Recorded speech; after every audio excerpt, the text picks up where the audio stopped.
All right, joining us now, a member of the Veterans Affairs Committee and Vice Chair of the House Homeland Security Committee, Democratic Congresswoman Lauren Underwood of Illinois. She recently returned from a trip to the southern border. Also with us, founding president of Voto Latino and MSNBC contributor Maria Teresa Kumar. Good to have you. Representative Underwood, you're back from the border. The president said yesterday that President Obama is the one who separated families and created the cages. He also says the policy works. He's the one who ended it. What's going on at the border? What's the reality? What we saw this weekend was completely unacceptable. We saw hundreds of people being kept, as they called it, stored in outdoor cages. All those individuals that we saw just about 10 days ago that were being kept under the bridge in El Paso have now been moved to tents. These tents are hot, they are dark, there is no air circulation, and it's this chorus of cries. You hear babies crying, mothers with desperation in their eyes, individuals who are dirty, who are desperate, and it's soul-crushing. We saw at the border folks who are not receiving the medical attention that they truly deserve.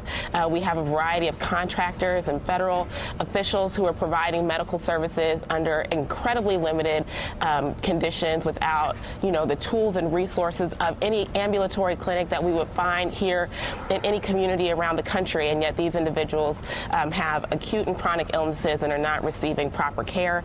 And what I saw really was a variety of federal law enforcement officers, whether it's Border Patrol or Customs and Border Protection, who are really dedicated to doing their jobs. But in El Paso, they've had 194 officers reassigned. And so we have a port that is not able to process the volume of pedestrians, vehicle, and commercial traffic that is required to sustain that economy each day, and in a system that is stretched to a breaking point. We are at a humanitarian crisis, and I hear a president who's not taking responsibility. Well, some would think that, some would actually say that he created the crisis. Representative 100%. Underwood, 100%, you say. He made another comment yesterday in a strange tirade of lies and mistruths, and then proclamations about what he's done. He's saying he's the one who ended this.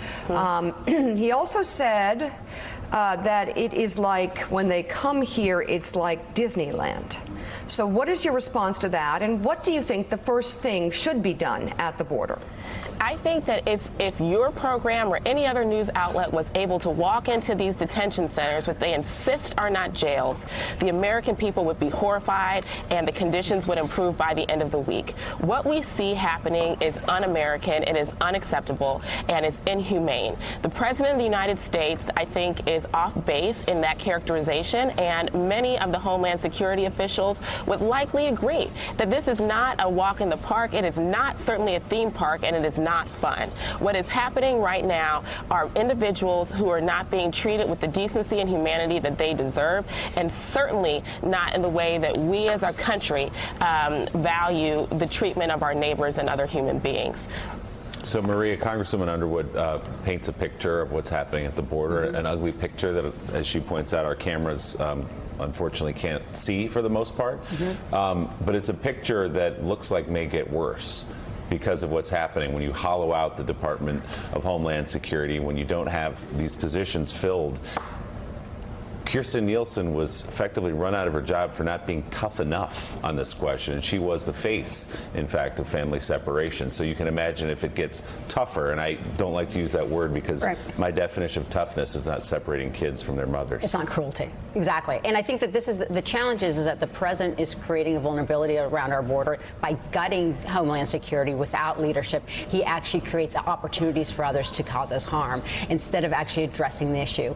What many forget is that under Obama, we did have a surge at the border, but he put pieces in place and legislation in place to ensure that there was actual protections. So, for example, he ensured that minors can actually seek asylum at their countries of origin and to ensure that they were not making dangerous journeys.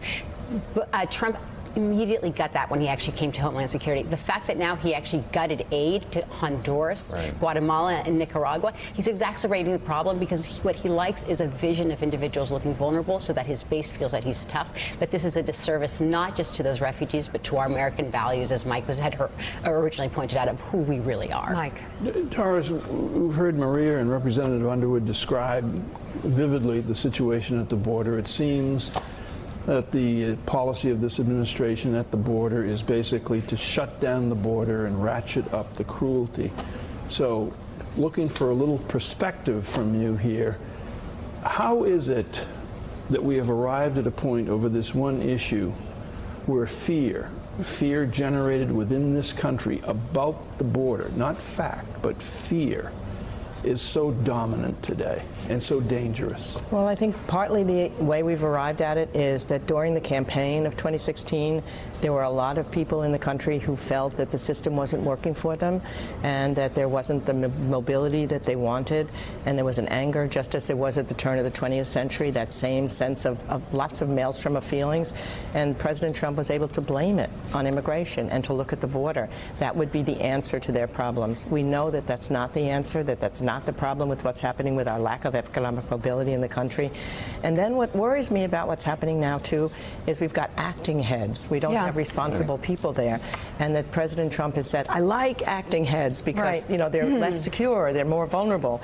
What you want around you as a leader, every leader that I've known by living with them over time, that has been good, has wanted people around them who are secure, who can argue with them, who can question their assumptions, who can go into them and make them better. But if you make people less secure and they're ready to be fired at a moment and publicly, humiliatedly fired, and you say, I like them acting because I can fix them. It's up to me. We have to worry about leadership. So consolidates power. You're talking about making people less secure. Lauren Underwood, how about making our country less secure? And I'm not trying to overstate this. There are so many gaping holes in the Department of Homeland Security. That's right. And this president appears to have made the entire DHS about the southern border, where there is no threat, okay, where the threat is being created. The crisis, the humanitarian crisis, is being created. But we've had our troops sent to the border, and now we have an entire Department of Homeland Security that is focused on immigration in a way that is completely contrary to reality in terms of our security and what DHS is supposed to do. What are the concerns you have about how many vacancies or acting administrators there are there? Well, let's just level set. When Secretary Nielsen came before our committee at the beginning of March, she stated herself under oath that the most significant threat to our country is a cyber attack. That's what she said was number one. And yet the majority of resources are being reallocated down to the border. And so now with these vacancies, both at the front line, at the Border Patrol level, all the way up to a vacancy effectively at the secretarial level, we are incredibly vulnerable to attacks through any number of means. And quite candidly, these vacancies are creating a vacuum of accountability at the border. And so what's going on down there every day, more and more people are seeking asylum. More and more people are presenting either at a port of entry or along the wall. And we saw the wall, along the wall, to find an officer, a uniformed officer in the green outfits, the Border Patrol, so that they can seek refuge and asylum in the United States.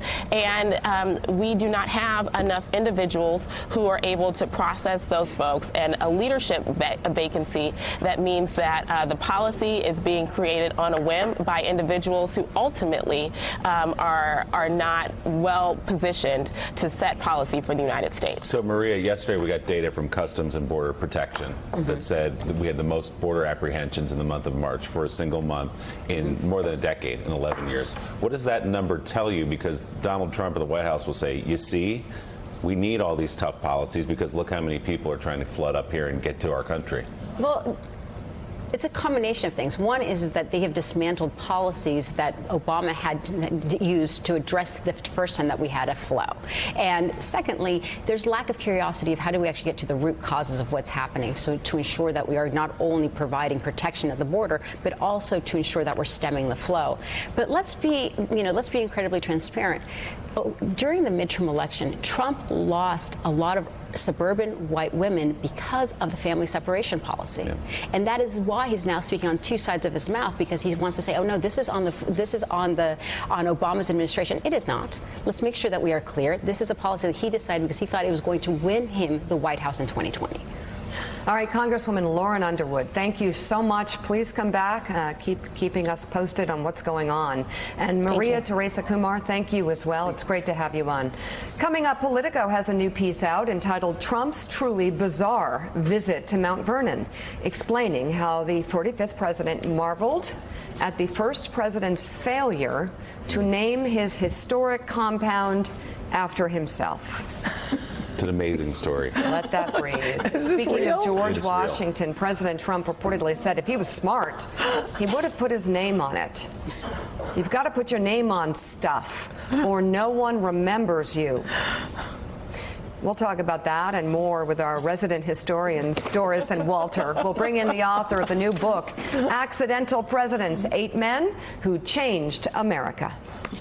Thanks for checking out MSNBC on YouTube, and make sure you subscribe to stay up to date on the day's biggest stories. And you can click on any of the videos around us to watch more from Morning Joe and MSNBC. Thanks so much for watching.